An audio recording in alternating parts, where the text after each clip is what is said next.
آج کی خاص خبر، پاکستان کے کئی شہر ہائی الرٹ پر۔ پاکستان میں سابق وزیر اعظم عمران خان کی موت کی افواہوں اور ملک میں مظاہروں سے پیدا شدہ صورتحال کے پیش نظر راولپنڈی سمیت کئی شہروں میں دفعہ 144 لاگو کر دی گئی ہے اور ہائی الرٹ کا اعلان کر دیا گیا ہے۔ اس کے تحت 1 دسمبر سے 3 دسمبر تک کسی بھی عوامی جلسے، جلوس، دھرنے، مظاہرے یا 5 سے زائد افراد کے جمع ہونے پر مکمل پابندی عائد کر دی گئی ہے۔ اس حوالے سے ڈپٹی کمشنر ڈاکٹر حسن وقار نے حکم نامہ جاری کر دیا ہے۔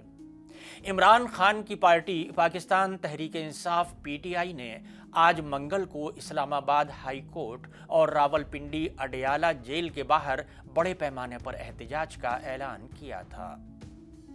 حکم نامے میں کہا گیا ہے کہ ڈسٹرکٹ انٹیلیجنس کمیٹی نے اطلاع دی ہے کہ کچھ تنظیمیں اور عناصر بڑے پیمانے پر لوگوں کو جمع کر کے امن و امان کو خراب کرنے کی کوشش کر رہے ہیں۔ یہ لوگ حساس مقامات، سرکاری عمارتوں اور منتخب مقامات پر حملہ کر سکتے ہیں، اس لیے یہ پابندیاں عوام کے تحفظ اور امن کو برقرار رکھنے کے لیے لگائی جا رہی ہیں۔ PTI رہنما اسد قیصر کا کہنا ہے کہ احتجاج کا فیصلہ اس لیے کیا گیا ہے کہ عدالت اپنے حکم پر عمل درآمد کرانے میں ناکام رہی ہے اور جیل انتظامیہ بھی عدالتی احکامات پر عمل کرانے کو تیار نہیں ہے۔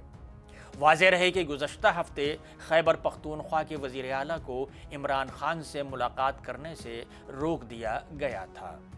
اسی طرح خاندان کے افراد کو بھی کئی ہفتوں سے عمران خان سے ملاقات نہیں کرنے دی جا رہی ہے۔